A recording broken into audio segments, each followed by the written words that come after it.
Bon, sinabihan ko yung ahente.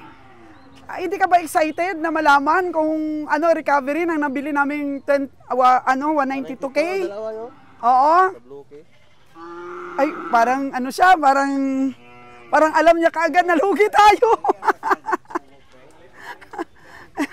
Tatago-tago siya. Wala naman, malugi o matalo or manalo. Ayos pa rin yan. Siyempre, tayong bumili. Boss, gusto mo bang malaman kung magkano yung recovery? Ito po yung nabilhan natin, mga ahente, mga kagandang buhay, oh. Hello. English speaking na si Dudong, ha. Ayaw niya malaman yung recovery ng nabili namin sa kanyang 192,000. Hindi ka ba interesado? Hindi ka ba interesado, Dong, sa recovery? Kasi yung iba, pag sinabihan mo na, uy, natalo kami, parang nalungkot ba sila o para bang nahiya? Walang ganun dito sa stockyard, diba? Natural yan kasi magaling kang magbenta eh. So, nasa amin ang pagsisisi, nasa sayo ang ngisi. Dong!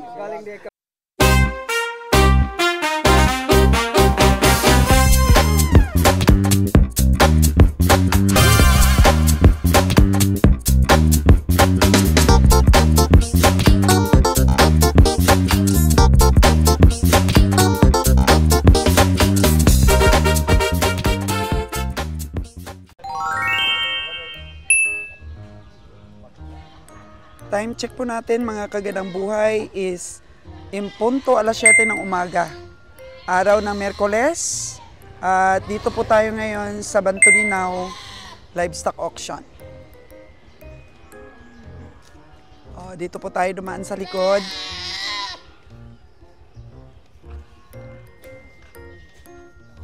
Kasama po natin ngayon si Kabiyahing Lilan, Roger, siyempre, yung kagandang buhay po ninyo. At saka si Bonnie Boy. Antabayanan po ang ating content ngayong araw na to. Medyo buwanda rin po na hindi tayo nakapunta dito sa Bantolinaw. Tingnan natin. Sana maraming hayop ngayon. At maraming masipat ang ating mga kabiyahe. At ito po ang buhay na mano nating sipat since na natapos po ang panunood ninyo ng ating income reveal. Mga kagandang buhay. So, kamusta naman po kayo sa ating income reveal? Alam ko po na meron akong mga viewers na talaga pong naiintindihan ang amin pong mga recovery. Dahil, siyempre po, lagi kong sinasabi sa inyo na ang pamimili o pagnegosyo ng livestock buying for slaughter ay hindi po laging panalo. Kaya nga matagal namin po itong pinag-aralan. Pinag-aralan po ni Kabeng Roger kung paano talaga maipanalo ang ating mga biyahe. So, meron pong na-disappoint sa ating income reveal, pero wala po tayong magawa niyan kasi sinasabi ko po sa inyo, transparent po ang ating broadcasting. So wala akong magawa kung yun ang naging recovery. Nanalo kami sa ibang baka, natalo kami sa ibang baka. So kay Kabiyang Winnie naman na napamili, mga kagandang buhay is okay yun. Kaya po naka-recover ang mga expenses namin sa biyahe. So once again, dito tayo ulit sa Bantolinaw. Ganun talaga ang buhay. Sipat-sipat tayo ulit. Dahil marami naman po ang mga options natin kung paano kumita. Ang sabi nga po natin, lahat po ng kumprador dito may sarili pong meat shop. So kami na lang po yata ang walang meat shop, kaya yun po ang amin pong consolation siguro mga kagandang buhay, yung matuto po kami kung paano po namin ma-set up ang meat shop talaga at magkaroon din po kami ng suki kagaya ng iba. At yun, mapag-aralan din namin kung paano kumita para sa meat shop natin. Kaya sa mga na-disappoint po mga kagandang buhay, kami po ay lumalaban pa rin para sa negosyong ito. Balik-balik po kami dito mga kagandang buhay, of course, dahil hindi naman lahat lugi. Siyempre, paano ba kami tatagal dito sa negosyo na to mga kagandang buhay kung lahat na lang po ay lugi? So meron po kaming matibay na backloading. Yan po ang ating panlaban sa biyahe. So ngayon, dito sa likod ko, marami ng mga baka at masigla pa rin po ang ating mga kabiyahe para po sumipat. Kaya tutukan na po natin sila, wag na nating patagalin mga kagandang buhay. At habang po sumisipat-sipat tayo, magkakaroon pa rin po tayo ng tsikahan tungkol po sa mga recovery at mga diskarte po dito lahat. Thank you. 36, pwede pa. Kasi medyo walang tiyan. Natin yan, mamaya mga kagandang buhay kung masipat ng ating mga kabiyahe. So ito, matsura. Dong, pila man yung matsura, Dong? 50. Mga kagandang buhay, 50. Unang presyo, 50.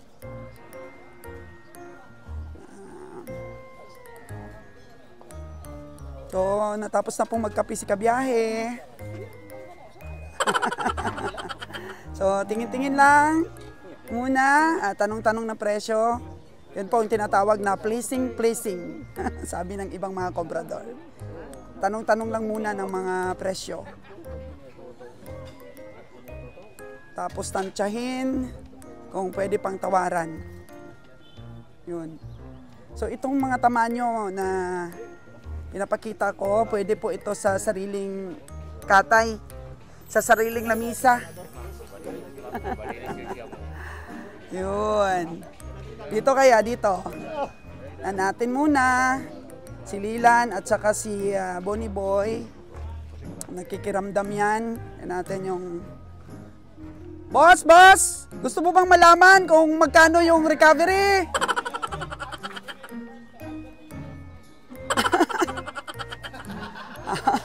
Ito po yung nabilhan natin, mga ahinti, mga kagandang buhay, oh. Hello. English speaking na si Dudong, ha. Ayaw niya malaman yung recovery ng nabili namin sa kanyang 192,000. Hindi ka ba interesado? Hindi ka ba interesado, Dong, sa recovery? Hindi ka ba interesado sa recovery nung 192K na nabili namin sa'yo? Ha? Hindi ka ba interesado doon na malaman? Kung magkano yung recovery namin? Natalo kami 22,000 sa dalawa. Oh no! Yan ang recovery. Natalo kami ng 22,000 doon sa nabinta mo 192K. Oo. Panoorin mo mamayang gabi. Mamayang gabi ang aired. Oo, panoorin mo bakit natalo kami 22K. Doon sa dalawa naming nabili sa'yo. Sir Joel, good morning. Ganun lang yun kasi may ano din, hindi naman namin sinasabing naluko kami o alin. Ganun lang talagang negosyo. Kayo ang nanalo ngayon, sana makabawi kami sunod. Oh, di ba? Hindi naman masama yung loob namin pag natatalo kami. Ganun lang talaga sa negosyo. Oh. Bigyan mo ng ganun lang talaga yun sa negosyo. Minsan may panalo, minsan may talo. Di ba? Never give up pa rin tayo, di ba? Oh. Barato na naman. Barato na ni, makabawi na ko sa akong talo. Kasi naman ang pamimili namin, hindi naman tayo nagpilitan, di ba? Nagkaintindihan naman sa pagbili. Talo sa baka, panalo sa vlog. Sige, okay na yan. Talo sa baka, panalo sa vlogs. Kasi yung iba, pag sinabihan mo na, uy, natalo kami, parang nalungkot ba sila o para bang nahiya. Walang ganun dito sa stockyard, di ba? Natural yan kasi magaling kang magbenta eh. So, nasa amin ang pagsisisi, nasa sayo ang ngisi. Dong! Nasa amin ang pagsisisi, nasa iyo ang ngisi. Tama ba, Joy? Tama ba, Joy? Pag natalo tayo... Ito, babawi ka dito. Babawi nga, babawi. Sa matsura na yan. Sa matsura na yan, oo. Pag nanalo ang ahinte, sa kanila ang ngisi. Sa ating mga komprador ang sisi. Diba? Kasi hindi naman ano yan eh. Transparent naman ang pamimili eh. Di ba? Kabiyahe. Natalo din kami niyan sa kanya noon, sa Holstein niya. Ganun yan. Pero, nanalo din kami sa mga ibang nabili namin. Ganun yung mga kagandang buhay. Si Jo lang malakas. Wow! Good morning, Jo. Malakas daw ang katawan ni Jo. Pero hindi malakas ang kita daw.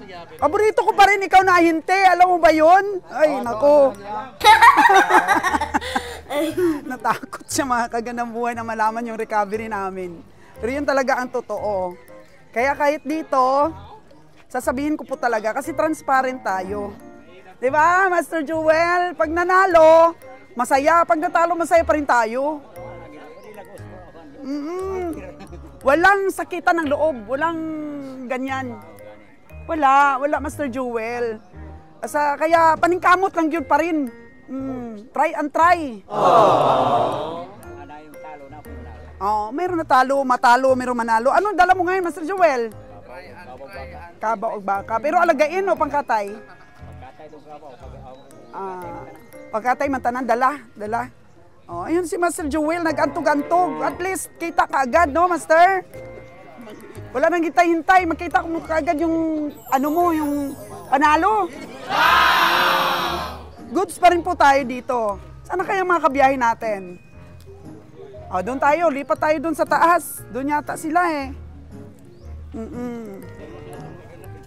Yun, may nabili na po Sir Ali. Kalabaw, tirador ng kalabaw po si Sir Ali.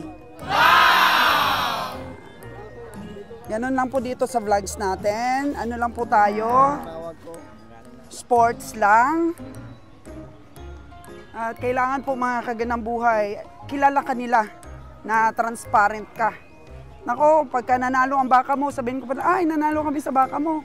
Pag natalo kami sa baka mo, goods pa rin tayo, mga kaganang buhay. Hello, sir! Oh. Dito tayo ulit. Kasi dito naman, transparent po sa pamimili. Kagaya nun, natalo kaming 22K. Sports pa rin yan. Nagkasundo tayo sa presyo eh. Kaya yung iba, nanonood po sa ating mga vlogs, nasabi nila, ay, grabe ka magpresyo, ang barat mo naman. Ngayon, kung kami matalo, ano masasabi nyo? Ano lang yun, bawi-bawian. Diskarte, pili-pili. Pero kung mapilian mo yung talo ka pa rin, wala ka magawa. Tuloy pa rin po ang buhay. Tuloy pa rin po ang sipatan. Kasi kahit sila naman mga kaginabuhay yung nagbebenta, minsan mahal din nila nakukuha yan sa mga farmers. Kaya nagsisikap din po sila na maibenta din nila na may tutubuin sila. Hindi rin nga nila alam yan kung ilan yung magiging recovery mo eh.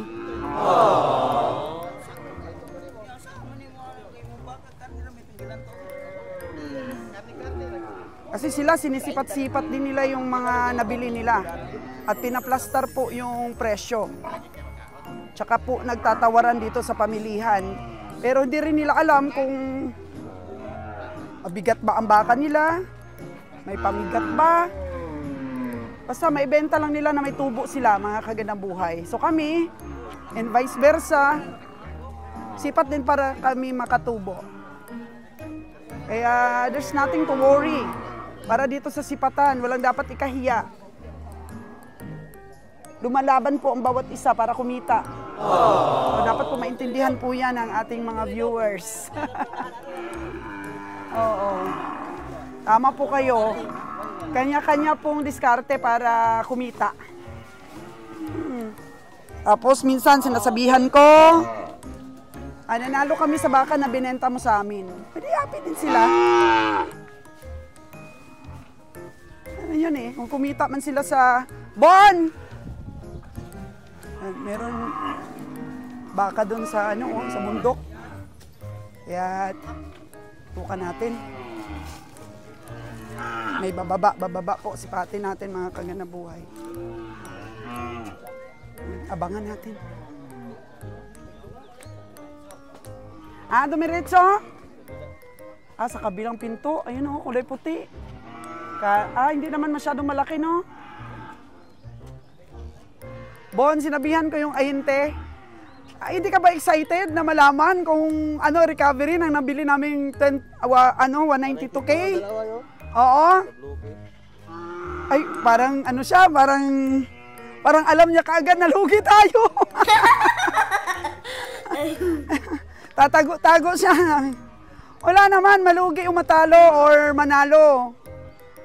Ayos pa rin yan. Siyempre, tayo ang bumili eh. Oo part yan ng pamimili. Madam, magkano? Sabi niya, lugi kami 22,000. Sabi ko, expected na rin siguro talaga nila na malugi tayo, Bon. Sa presyo nila na yun na 192. Oo. Pero, ano masabi mo, Bon, pagka ganon, mahihiya ba sila o maalof na sila sa atin? So, sa ganon, about, dalawa yun. Magkano yun daw? Recovery nun? Talo ng 22,000. 22,000. So, sa part ng ahente is, wala na doon eh. Bayad-bayad na yun eh. Oh. So, sa atin, nag-text tayo ng risk. So, sa atin, kung whether win or loss, tanggap na natin. So, pagigihan, makarecover kasi sa dalawa, 22,000, medyo mabigat-bigat na yun. So, sana makabawi sa itong biyaheng na to. Kasi dalawa yung malalaki yung 92,000. So, expected nun. Malaki din ang loss weight nun eh. Kasi yung nature ng nilalagyan natin. So, nagbago yung baka, yung kain, yung mina, tapos sa feeds. Hindi hiyang sa feeds. So, kailangan talaga doon, yung loss weight talaga, hindi natin maalam kung magkano. Kasi sa tingin natin, sa paradahan pa lang, ganito. Pagdating doon, ganun. So, hindi natin inasahan malaki yung yung talo. Oh. So, hopefully sa following days makaano tayo, mailang araw pa naman eh. Sa 22,000 maka-recover tayo. Oh. Laban lang eh, ganoon eh. Ganoon talaga sa negosyo eh. Pero hindi natin sinisisi yung ahente. Oo, wala. Kasi choice natin yun. Choice natin Oo, yun. choice natin yun. Kasi maganda naman talaga yung katawan ng baka eh. Oo nga, tataba nun, di ba? So, yun lang. Kasi wala na tayong magawa. Pag nandun na sa timbangan, hindi na pwede ibalik, pakainin muna. So, wala. Ganun talaga. Sa mga ahente, sports lang talaga. Oo, yun. Kung panalo ka, salamat naman yung mga ahente. Pag talo, yun. Medyo slow down tayo sa ganyan. Kasi Bon, yung mga ahente, nagsisikap din sila yan eh. Nagsisikap din sila manalo eh. Minsan mahal din ang bilhin nila doon sa bundok. Sa presyo na yun, siguro taas din yun ng Bilhin nila sa bundok. Oo, taas din yun. Kasi pag yung mga ahente, kahit pa konti-konti, as long as maka-rolling sa kapital, ibenta na yan. As long as hindi talo, kahit konti lang. So, may instances nga na yung mga ahente ay natatalo din minsan ng mga ahente kasi mahal yung kuha din nila.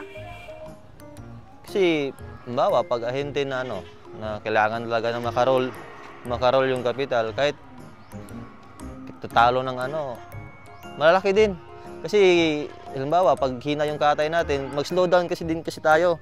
Kasi siyempre, yung gastos. So, yung mga ahente din, paano yan? Palitan niyo kung baka. Minsan nga, pinapautang, di ba? Oh. Kasi kailangan talaga yung kapital din, as ma-rolling nila. Ibig sabihin, sports lang talaga dito. dito. Sports lang. Kung panalo, ngiti. Kung talo, deep inside masakit. Bawi. Sana makabawi tayo. Ganun talaga, para matuto din ba ang iba sa ating mga income review? Oo. Para malaman din nila na hindi tayo laging panalo. Tayo sa income review? Wala. Dapat sa ganitong dapat honest lang. Para maunawaan din naman nila next time na talo naman ako sa pinamili ko sa'yo last time. Baka pwede naman pa kabawi kunti. Ganoon lang. Para maunawaan din nila. Yung side natin as a biyahero, dapat malaman din ng ahente. Para hindi sila masyadong mataas yung Mababawiin din nila tayo. Oo. Para manawaan din nila. Akala nila lagi tayong panalo. Sa ating mga viewers, kasama ko ikaw ngayon. Nanood ka rin ng ating mga income reveal. Yung iba hindi naniniwala, sinungaling daw tayo. Sinungaling ba si Sols Ganang Buhay sa pag-reveal ng ating mga recovery? Nako. Sa recovery natin ngayon, baka mapuli makabawi tayo. Kasi medyo ano nag-slow tayo eh. Pakunti-kunti. Kasi yung gastos kasi malaki din. Oo. 7.5 daw, 7.5. Panluloko daw. Hindi naman. Yung gastos malaki. 3 sakay ng barko, may convoy pa. Oo. So, wala. Kung talo, paano tayo maka-recover? Basta yung recovery natin sa income reveal natin, pawang katotohanan. Oo. Walang Kasi pagsisinungaling. nakadetalye yan eh. Oo. Bawat per heads, magkano bili. So, yun, malaman natin na kahit sa isang baka o dalawa, malalaman talaga kung isang baka doon natatalo. Yun, ay dumating, maliliit.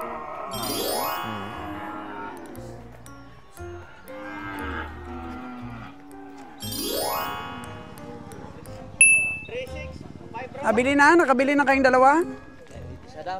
Ay, daghan rin. Kabusugan. Si Lilan ang bibili. Ikaw ang bumili? Isa lang. Okay. 5 na nabili mo kabiyahe? 4 pa lang. 4, pang 5 kay Lilan. Saan mo na tinali? Ito? Oh, ito na pala nabili ni kabiyahe.